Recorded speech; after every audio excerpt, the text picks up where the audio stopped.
Bon, mais bonjour à tous. Alors, je tiens tout d'abord à remercier Fabien Bièvre-Perrin que j'ai rencontré lors d'un congrès à Paris et qui m'a fait part de ce projet de séminaire.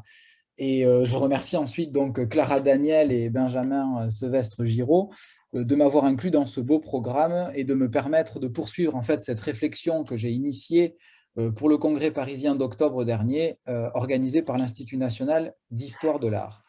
Alors, je vais donc sortir un peu de ma zone de confort, celui de chercheur en sciences de l'Antiquité, pour allier mes deux activités du moment, comme l'a dit Clara, à cheval entre la recherche et l'enseignement dans le secondaire.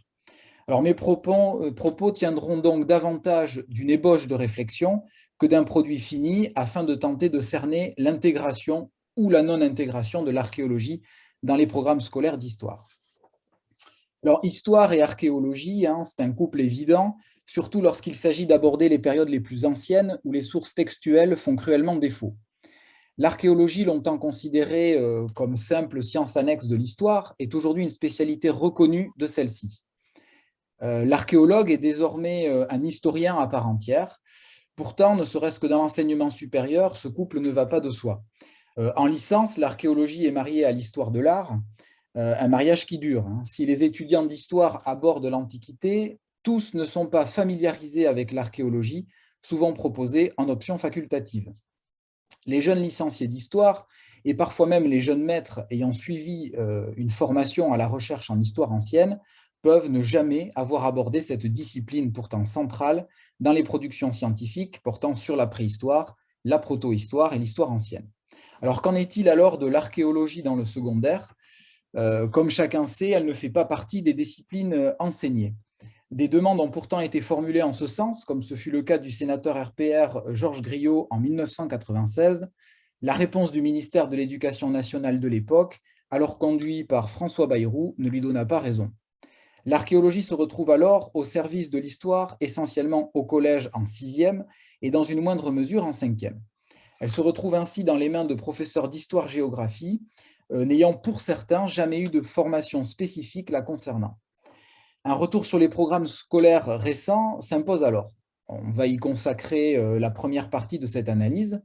Et dans un deuxième temps, une enquête sociologique par questionnaire nous permettra d'approcher les pratiques des enseignants concernés dans le secondaire. Enfin, si j'ai un petit peu de temps à la fin, je pourrais vous montrer quelques exemples d'actions menées autour de l'archéologie en collège. On peut passer à la diapo suivante. Alors, il me faut 30 secondes parce que j'arrive pas.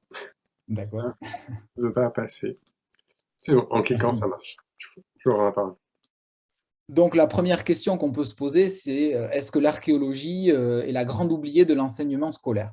Pour ça, un petit retour vers les programmes scolaires du primaire et du collège est important à mes yeux. Ça me paraît important de vous les présenter. Ces programmes donc, du primaire et du collège sont organisés par cycle. La classe de sixième est désormais le dernier niveau du cycle 3, CM1, CM2, sixième.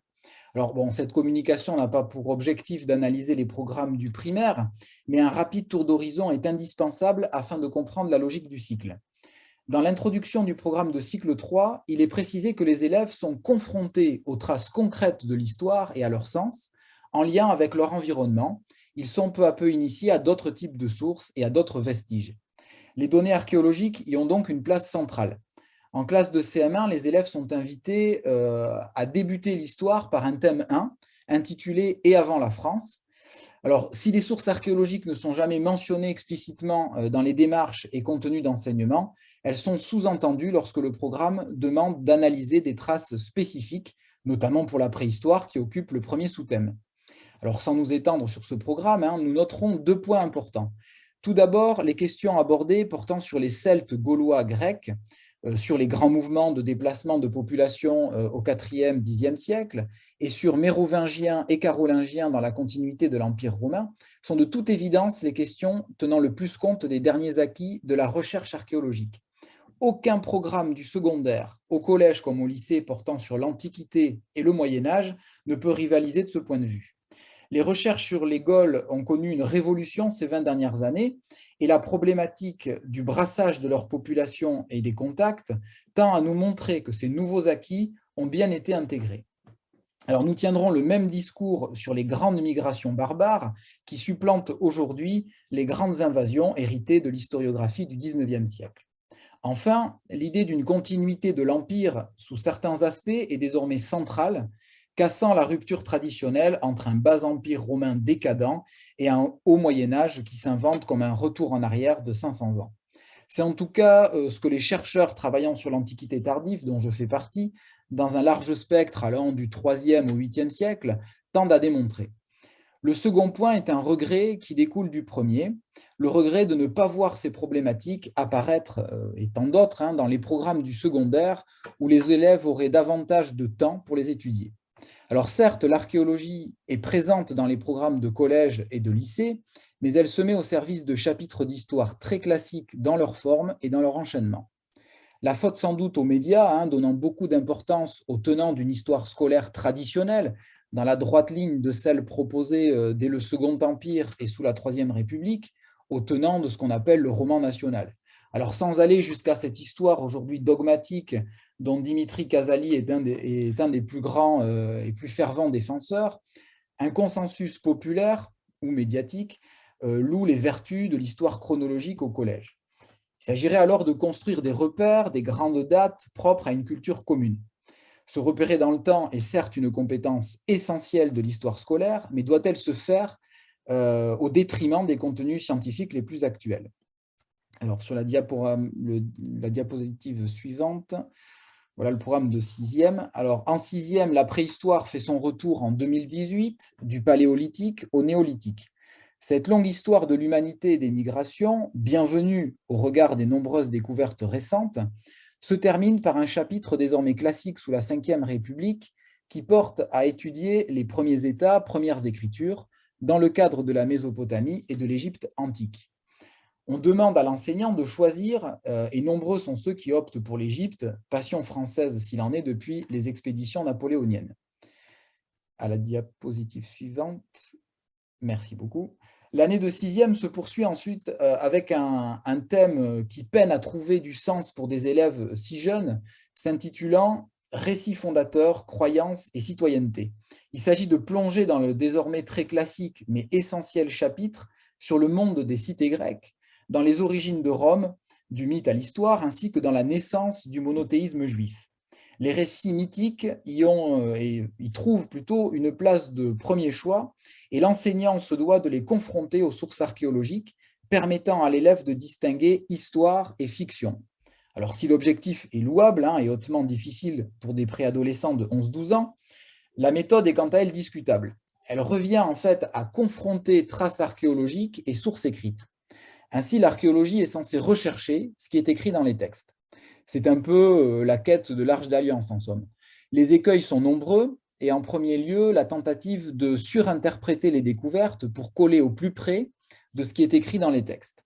Mais quand l'archéologie ne trouve pas de réponse, l'absence de traces à un moment M de la recherche signifie-t-elle pour autant que ce que l'on cherche n'existe pas? Il s'agit là en fait d'une vision assez datée des sciences archéologiques, et le chapitre sur les origines de Rome est touché de plein fouet par cette méthodologie. Alors, à la diapositive suivante, le dernier thème en fait, de 6e se situe dans l'Empire romain. Le premier chapitre s'intitule « Conquête, paix romaine et romanisation », où sont interrogés avant tout les mécanismes de syncrétisme et d'unité de l'Empire autour de l'empereur. La romanisation, concept qui ne fait pourtant plus vraiment l'unanimité, reste central. L'archéologie est là pour témoigner. Vient ensuite le temps des chrétiens dans l'Empire, apport fondamental de la période. Le dernier chapitre a cependant de quoi surprendre car les relations de l'Empire romain avec les autres civilisations doivent s'entreapercevoir avec l'étude de la route de la soie et la Chine des Han. Alors la question est fort intéressante, là-dessus il n'y a aucun problème, mais les témoignages tant historiques qu'archéologiques sont difficiles d'accès. Il y a bien derrière ce chapitre une volonté politique plus que scientifique ou pédagogique. À la diapositive suivante, merci. En classe de 5e, désormais, l'archéologie peut être ou est encore de mise. Le premier thème portant sur chrétienté et islam s'y prête bien avec l'étude de Byzance et l'Europe carolingienne et de la naissance de l'islam. Le thème 2, sur la diapo suivante. Alors ce thème 2, lui, n'est pas en reste non plus avec l'étude de la société, de l'Église et du pouvoir politique dans l'Occident féodal entre le XIe et le XVe siècle. Alors ce thème propose à l'enseignant et à ses élèves une immersion dans les campagnes médiévales, faisant la part belle à l'interaction homme-milieu. L'étude de l'occupation du sol, de la formation des villages autour du château, de l'église et du cimetière, ainsi que la conquête des terres et des défrichements dont la palynologie permet de reconstituer les phases, permettent l'utilisation de documents archéologiques. Il en va de même avec l'approche du mouvement urbain qui s'amorce au XIIe siècle et dont les cartes de restitution des villes médiévales sont sollicitées. Enfin, dans le thème 3, merci, portant sur le monde au temps de Charles Quint et Soliman le Magnifique, ce thème permet une incursion dans une civilisation précolombienne avec la conquête du Mexique par Cortés. Alors sur cette question, la recherche archéologique est particulièrement active. Si les classes après de 4e et de 3e, dont les programmes courent du 18e au 21e siècle, ne font pas particulièrement appel à l'archéologie, le début du programme de seconde générale et technologique permet un retour dans l'Antiquité et le Moyen-Âge. Alors là, ça sera la diapositive d'après. Merci. Alors le lycéen doit intensifier le travail portant sur des sources variées, donnant lieu à une analyse approfondie et critique des documents. La réflexion s'intensifie et l'élève doit comprendre ce qu'est un événement, une permanence, une continuité, une rupture, une mutation, une évolution pour saisir la manière dont les sociétés se transforment dans le temps long. Ainsi, l'élève apprend comment la connaissance du passé est construite à partir de traces. Le programme de seconde s'inscrit dans la longue durée, cher à l'école des annales, afin de comprendre les grandes étapes de la formation du monde moderne dans un maximum de 48 heures, cours et évaluation comprises pour l'enseignant. Alors, l'introduction pose l'intéressante question de la périodisation en histoire, mais les 2 petites heures accordées à cette réflexion ne peuvent permettre à l'enseignant de sortir des généralités. Avec efficacité et concision, le professeur pourra ainsi interroger les dates clés servant de rupture. L'année 476 paraît très intéressante pour le sujet qui est le nôtre. L'abdication du prétendu empereur Romulus Augustulus permet de dater ce qu'on appelle, et là je mettrai vraiment entre guillemets, la chute de l'Empire.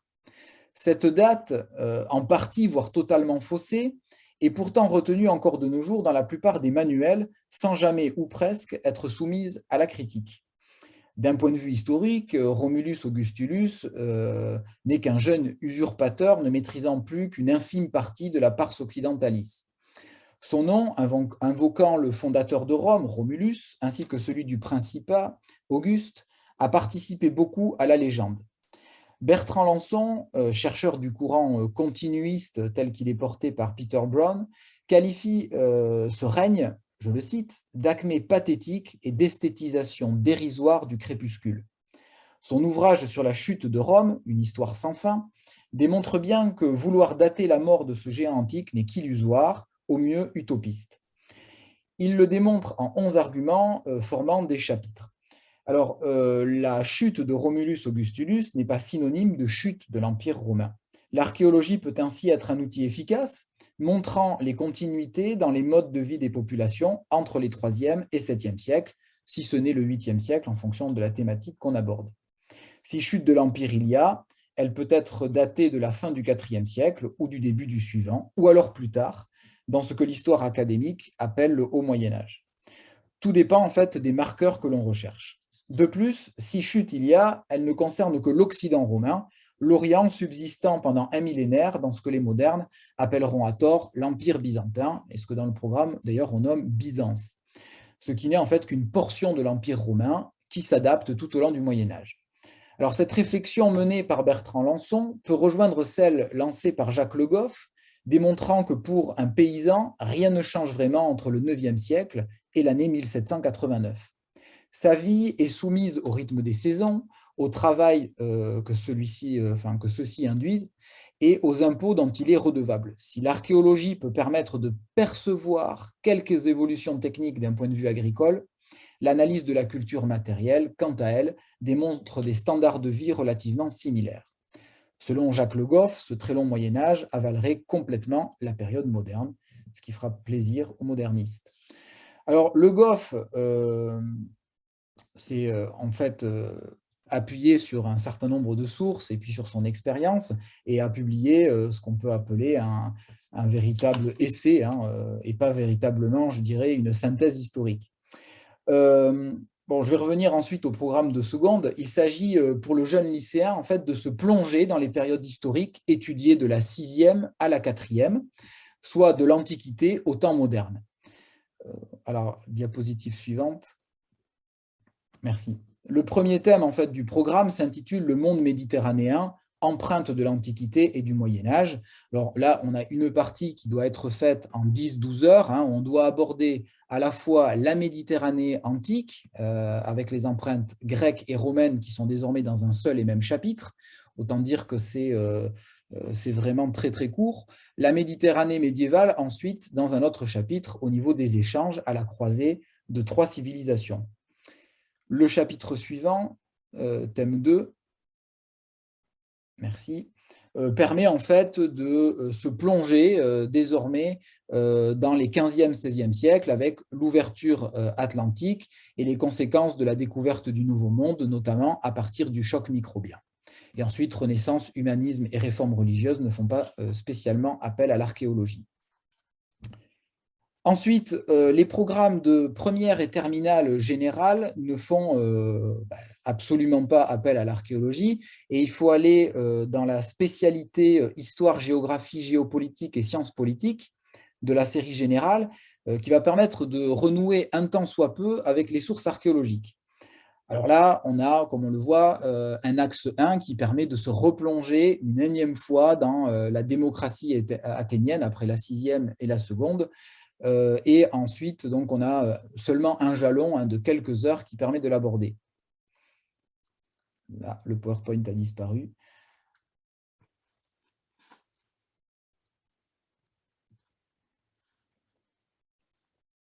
Merci.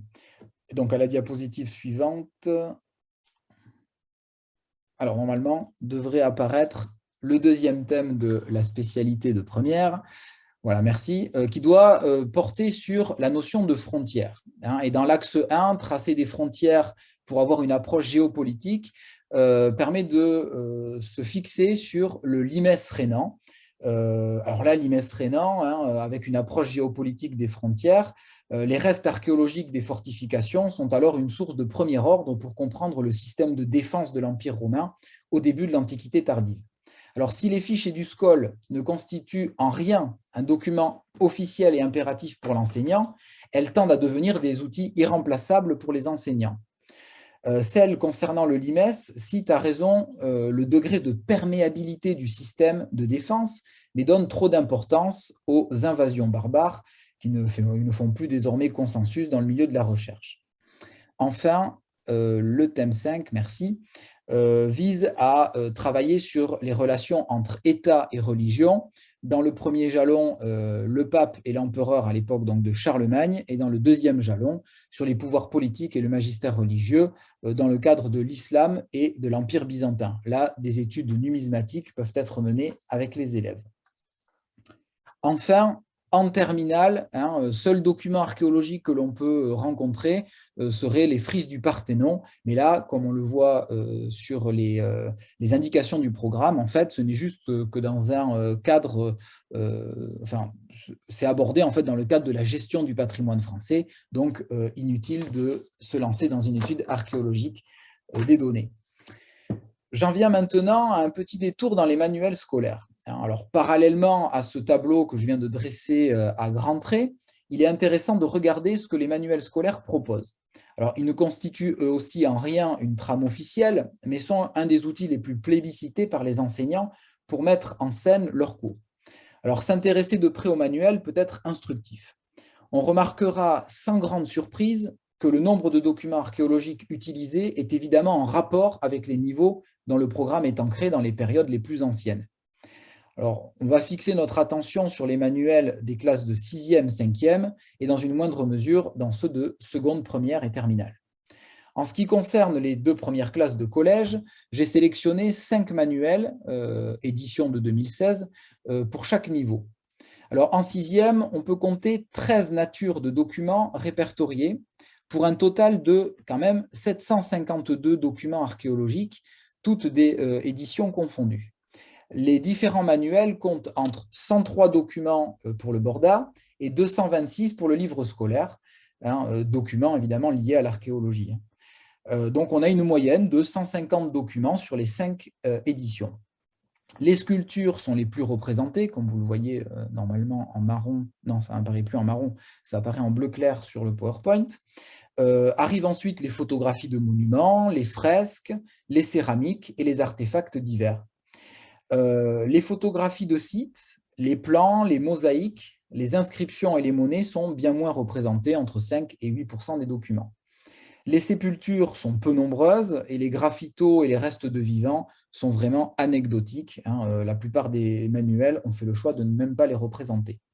Alors, la bonne représentation des œuvres d'art, sculptures, fresques, monuments, tendent à démontrer la volonté des éditeurs de mettre en avant des documents utiles pour l'histoire des arts.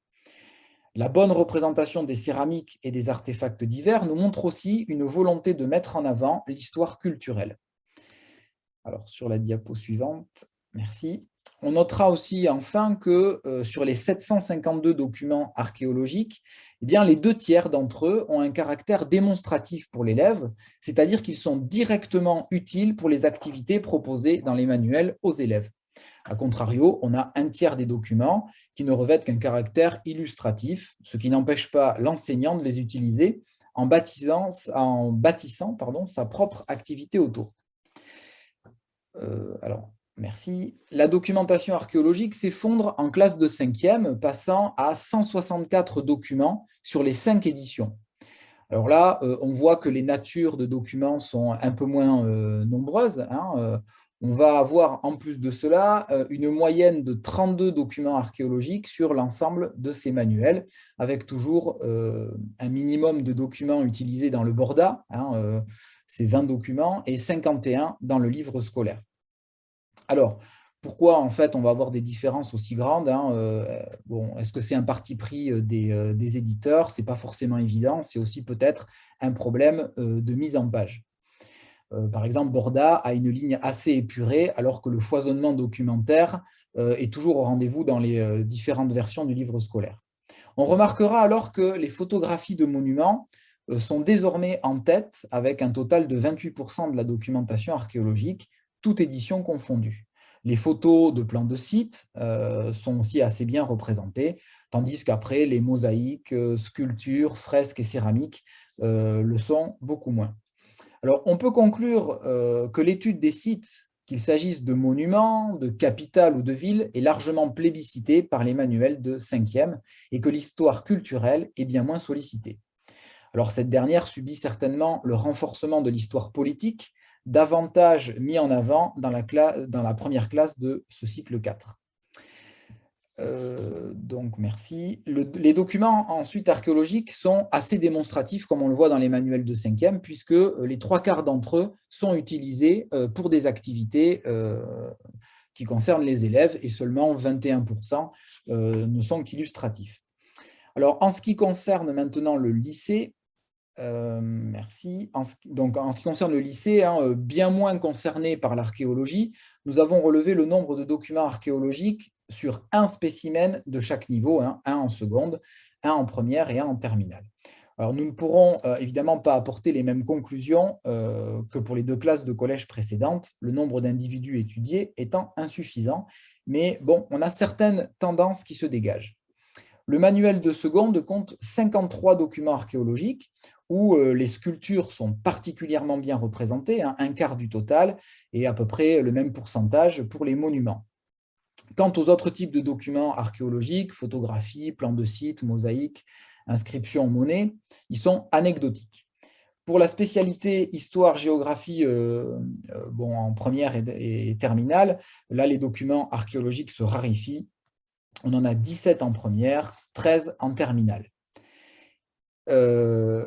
Ensuite, voilà, on voit que par contre, au lycée, les 2 tiers, on va dire, des documents utilisés ne sont qu'illustratifs, et seulement un tiers de ces documents sont utilisés dans des activités pour les lycéens. Hein, à croire qu'une jolie photo d'un document archéologique ne sert qu'à entrer dans un chapitre, mais que ce n'est plus des documents assez sérieux pour des lycéens.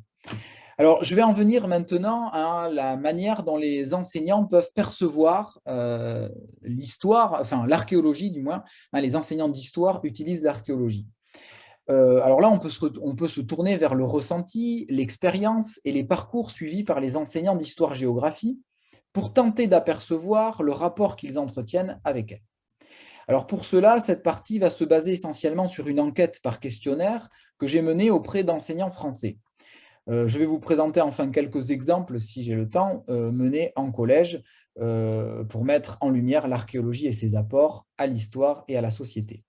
Alors, cette enquête sociologique que j'ai pu mener s'est faite auprès de 286 enseignants qui ont bien voulu répondre à mon enquête, ce qui est relativement pas mal. Hein. On peut considérer qu'une enquête de ce type est valable à partir de 200 individus. Alors, d'ailleurs, je remercie au passage l'IA-IPR de Nouvelle-Aquitaine, Aurélie Dongeux, qui m'a permis de faire passer ce questionnaire auprès des enseignants de l'Académie de Nouvelle-Aquitaine. Alors, dans le panel des 286 réponses d'enseignants, les 3/4 sont des femmes et un quart de ceux qui ont répondu sont des hommes. Alors là, il n'y a qu'un pas pour voir une féminisation de la profession. 78% des personnes interrogées sont certifiées et on a 11% d'agrégés. Après, le reste se répartit entre non-titulaires et autres statuts. Les tranches d'âge les plus représentées vont de 35 à 54 ans, hein, avec une prééminence des 45-54 et des 35-44 ans. On va dire que les plus jeunes et les plus anciens dans la profession sont assez peu représentés dans le panel. Toutes les régions françaises sont représentées, à l'exception malheureusement de la Martinique, de la Réunion et de Mayotte, où je n'ai pu toucher personne. Alors, comme vous le voyez sur le 4e petit graphique, hein, on a une écrasante majorité des répondants qui viennent de Nouvelle-Aquitaine, pour les raisons que je vous ai expliquées tout à l'heure, avec quasiment la moitié des personnes interrogées. Alors, 50,7% des enseignants, on va dire la moitié, travaillent dans un pôle urbain. Alors, c'est quand même un chiffre assez imposant. On en a après, à l'intérieur de ce pôle urbain, quasiment 40% qui sont en centre-ville et 11% dans une banlieue. Enfin, on a 22,4% des enseignants qui travaillent dans une couronne périurbaine et un quart environ en milieu rural. Alors, une majorité écrasante des personnes interrogées travaillent dans un établissement public avec, pour les 3/4 d'entre eux, en fait. Hein. L'enseignement privé sous contrat d'association avec l'État représente un quart du total. Et on a quand même, alors je crois que c'est 2 enseignants qui travaillent dans le privé hors contrat qui ont bien voulu répondre. Enfin, les 2/3 des professeurs concernés par l'étude enseignent en collège et un quart en lycée. Et 11% sont à cheval sur les deux. Alors, il paraissait intéressant en fait, d'interroger les enseignants sur leur parcours universitaire. Et on peut constater quand même que les 2/3 des professeurs qui ont répondu au questionnaire n'ont jamais suivi de cours d'archéologie à l'université. Cependant, lorsqu'il leur est demandé s'ils estiment avoir des connaissances suffisantes en archéologie pour l'utiliser dans leurs cours, les réponses sont beaucoup plus partagées. Hein, c'est presque du 50-50. Hein, de ceux qui, on en a 47,2% qui estiment que oui. Alors, cette réduction de l'écart peut s'expliquer par le fait que 93,3% des enseignants interrogés se disent intéressés par l'archéologie, hein, donc une écrasante majorité. Les 2/3 affirment être seulement curieux des découvertes et un quart s'intéresse beaucoup à la discipline. Et pour 5,2%, il s'agit même carrément d'une véritable passion. Alors, seule une personne a affirmé ne pas s'y intéresser du tout. Alors bon, ce n'est pas énorme. L'intérêt, ou du moins la curiosité pour l'archéologie, est manifeste. Alors, voilà, merci. Alors, cela se manifeste par le fait qu'un peu plus des 2/3 d'entre eux disent lire des articles de vulgarisation ou des revues. Ils regardent aussi des documentaires en lien avec la discipline. Et même 18,2% des enseignants interrogés lisent des articles ou des ouvrages scientifiques hein, qui relèvent de revues spécialisées ou encore des actes de colloques. De plus, on a 80% des enseignants interrogés qui affirment connaître, même sommairement, la technique de la stratigraphie, méthode scientifique désormais devenue la norme incontournable depuis une trentaine d'années. De plus, seulement 21% affirment ne connaître aucune discipline spécialisée de l'archéologie. Donc, à contrario, on a quasiment les 2 tiers des professeurs qui connaissent l'existence de la céramologie, la moitié qui connaît l'anthropologie biologique, et 1 tiers des enseignants savent ce qu'est la palynologie. Alors bon, la carpologie et l'anthracologie sont bien moins connus. Enfin, preuve que leur connaissance de l'archéologie dépasse les clichés souvent répandus par la culture populaire, et notamment le cinéma, lorsque l'on propose 4 définitions de l'archéologie de qualité variable, eh bien, un peu plus de 80% des enseignants choisissent la meilleure. Je crois que c'était encore la diapo précédente. Non, vous avez raison. Donc, je disais que 80% choisissent la meilleure définition de l'archéologie. On a seulement 0,7% d'entre eux, soit une infime minorité, qui reste sur une définition de l'archéologie proche de celle du 19e siècle, où la discipline a pour but principal de retrouver des beaux objets et de les présenter au public. Enfin, je noterai quand même que 16% des enseignants choisissent une définition qui tend à montrer une confusion de leur part entre archéologie et paléontologie. Pour terminer, on va noter que 93 enseignants sur les 286 interrogés, soit quasiment 1 tiers, 32,5%, ont déjà participé à des opérations archéologiques. Là, j'ai été étonné du chiffre. 27% a déjà fait des fouilles ou des sondages.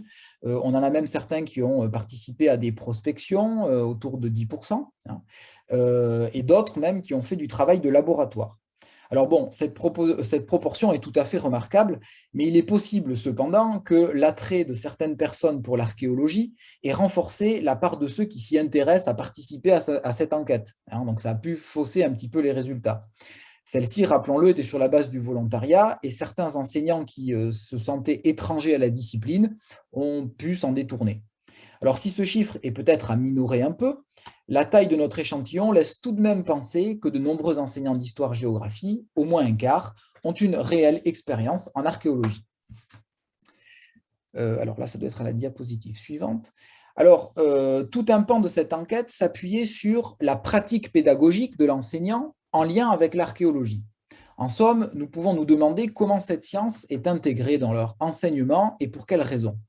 On notera pour commencer que quasiment 80% des enseignants interrogés présentent au moins une fois dans l'année, à un ou plusieurs niveaux de classe, ce à quoi consiste le métier d'archéologue. Et les 3 quarts des professeurs donnent une définition de l'archéologie à leurs élèves. Cela démontre l'importance que revêt actuellement cette science pour les études historiques. Alors, on a à peu près 6% des enseignants qui la considèrent comme une science historique annexe encore, là où 1 tiers affirment qu'il s'agit d'une science historique fondamentale. Alors, la raison pour laquelle les professeurs intègrent l'archéologie à leurs cours est plus variée. Pour les 2 tiers d'entre eux, il s'agit avant tout d'un outil pédagogique et un peu plus de la moitié estiment que cette discipline permet une ouverture des élèves vers une autre science humaine et sociale. Et enfin, 40% des enseignants l'utilisent pour sa valeur patrimoniale. En ce qui concerne le niveau où l'archéologie est la plus plébiscitée, il s'agit évidemment, comme vous le voyez sur le graphique, du niveau de 6e. C'est un peu le cas encore en 5e et en seconde. Et très logiquement, les documents, les niveaux qui sont les moins utilisés, qui utilisent le moins l'archéologie, sont les 4e, 3e, première et terminale. Mais on notera quand même, et c'est assez frappant, de voir qu'en première et terminale, il y a encore quasiment 10% des enseignants qui utilisent des documents archéologiques qui peuvent être en lien avec les batailles de la Première Guerre mondiale, notamment, où les recherches commencent à s'intensifier.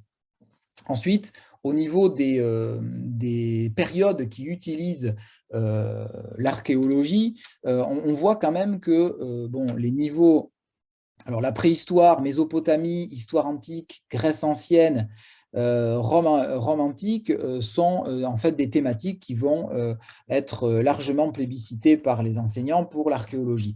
Par contre, moi là où je me suis étonné quand même dans les résultats de l'enquête, On a certes 69, par exemple, 69% des enseignants qui utilisent l'archéologie pour enseigner la préhistoire, mais ça veut dire que plus de 30% d'entre eux n'utilisent aucun document archéologique pour faire un cours sur la préhistoire, alors que c'est pourtant la seule source que l'on a en notre possession. De la même manière, hein, sur l'Égypte antique, on n'a même pas la moitié des enseignants qui utilisent des documents archéologiques. Bon, ça m'a laissé quand même un petit peu, ça m'a pas mal intrigué, hein, là où la Grèce ancienne et la Rome antique sont bien représentées. Alors, maintenant, je vais en venir aux types de documents qui sont utilisés.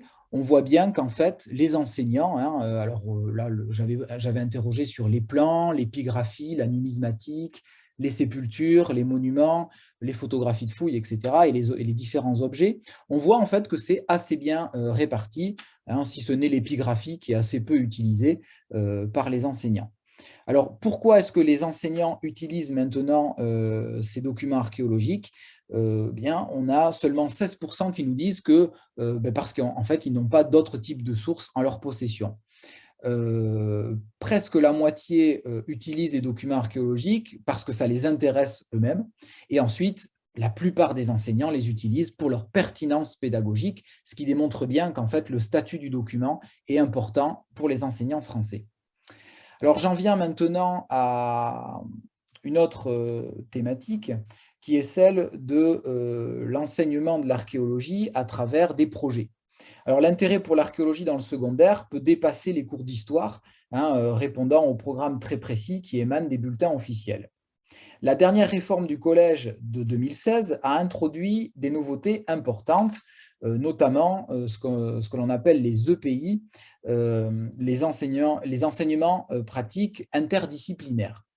Alors, en gros, il s'agit de quoi? Il s'agit de faire travailler deux enseignants de disciplines différentes sur un projet commun pour montrer aux élèves qu'en gros, les disciplines sont poreuses et que les connaissances qu'ils ont, en fait, qu'ils peuvent acquérir au collège, peuvent servir, hein, dans la vie de tous les jours. Alors, l'archéologie a une chance, c'est que c'est une discipline carrefour qui peut faire appel à l'histoire, à la géographie, aux mathématiques, au SVT, à l'informatique ou encore à la langue française.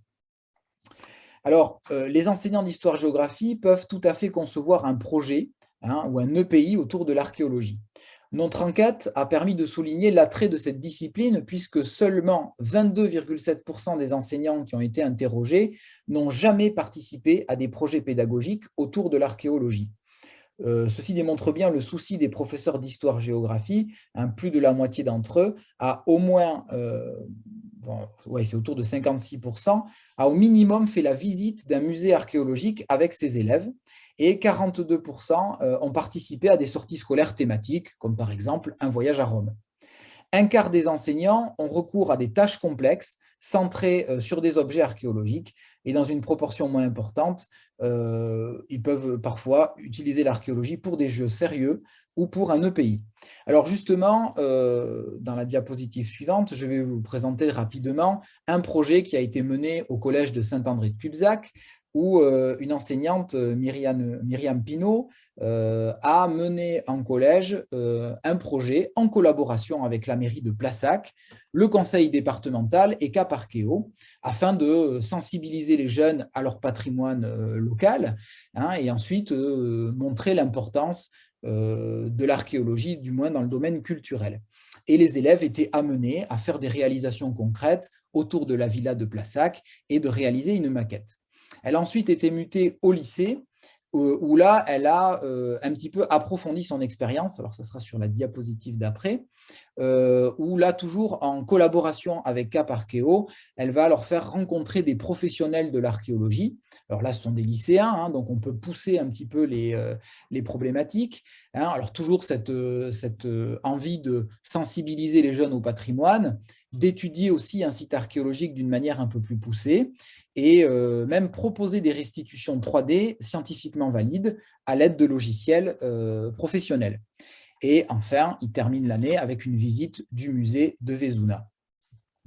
Dans la diapositive suivante, on voit justement les élèves qui apprennent avec les professionnels de Cap Archéo à trier les céramiques, à établir des typologies, faire du dessin et ensuite à interpréter les découvertes.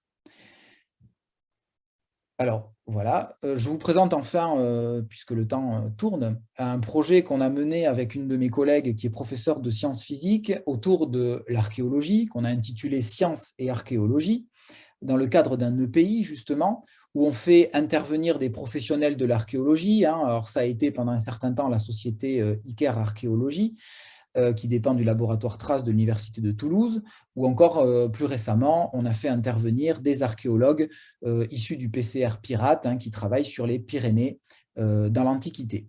Alors là, l'objectif, en fait, c'est de lier la physique, certaines connaissances et compétences de physique et certaines connaissances et compétences d'histoire-géographie pour pratiquer la démarche expérimentale, utiliser ces connaissances et les techniques au service de l'archéologie et évidemment permettre de faire passer même une partie des programmes d'histoire et de physique avec l'archéologie.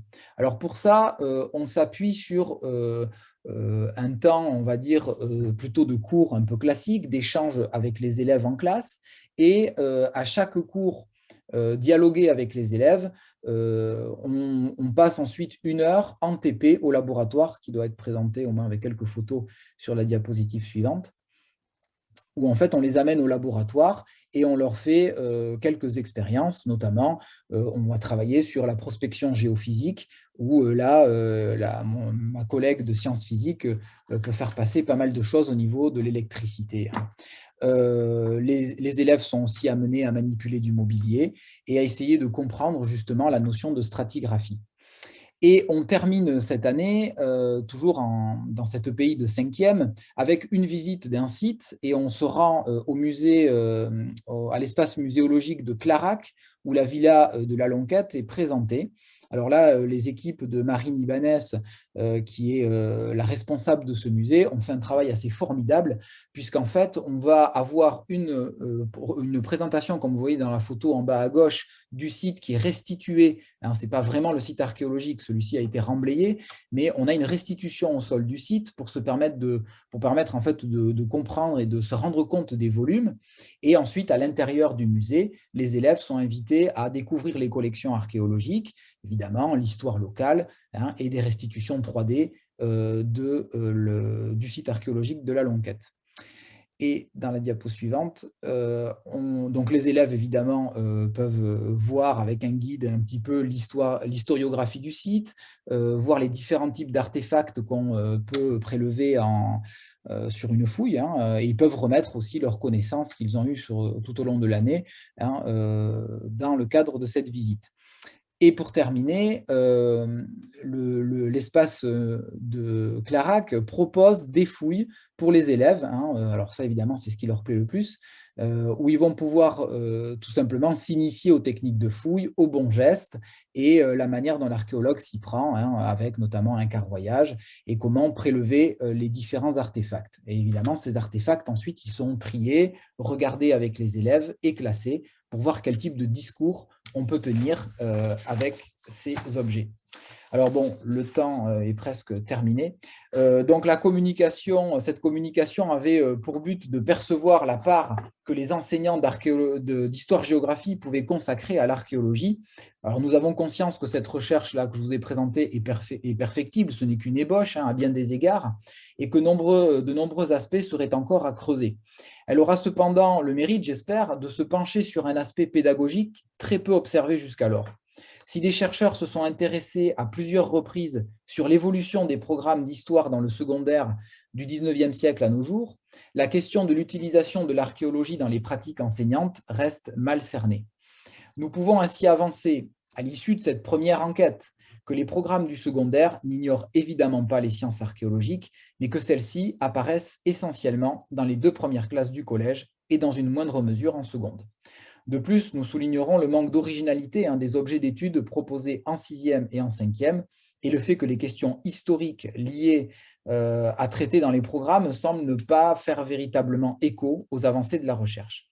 Notre enquête par questionnaire menée auprès de 286 enseignants nous montre l'intérêt l'ouverture d'esprit et la créativité des enseignants d'histoire-géographie lorsqu'il s'agit d'intégrer cette discipline à leur séquence de cours. Très peu sont les professeurs en fait qui s'en détournent. Ces statistiques ont permis de dégager des grandes tendances et peuvent servir de base pour des analyses futures. Alors, je terminerai en présentant une dernière donnée issue de cette enquête concernant la qualité de la médiation et de la communication des informations issues de la recherche. Alors là, j'ai été étonné aussi, puisque un peu plus des 2 tiers, quasiment les 3 quarts des enseignants, 71% des enseignants interrogés, estiment que la médiation et la vulgarisation des travaux des travaux scientifiques liés à l'archéologie est insuffisante. C'est une preuve supplémentaire de l'intérêt que portent les professeurs d'histoire-géographie pour cette science historique, mais c'est aussi un constat bien négatif de la communication des recherches auprès des populations de manière générale. Si les 3 quarts des enseignants qui consacrent leur temps de travail à la transposition didactique des savoirs scientifiques ont le sentiment que la vulgarisation des résultats de la recherche archéologique reste insuffisante, on peut se dire aisément que le public amateur ou curieux d'histoire doit se sentir encore plus déconnecté. Les gros efforts entrepris par des sociétés comme l'INRAP pour organiser des expositions et des conférences auprès des habitants concernés par les découvertes de leur commune et ou de leur région ne permettent pas à eux seuls de pallier les manques de l'université sur cette mission qui lui incombe. Les résultats scientifiques ne peuvent pas rester dans le cercle fermé des chercheurs. Un devoir de vulgarisation doit être fait afin que les Français, dans leur ensemble, accèdent à leur patrimoine, véritable bien commun, et à la connaissance de leur histoire locale et nationale. Je vous remercie.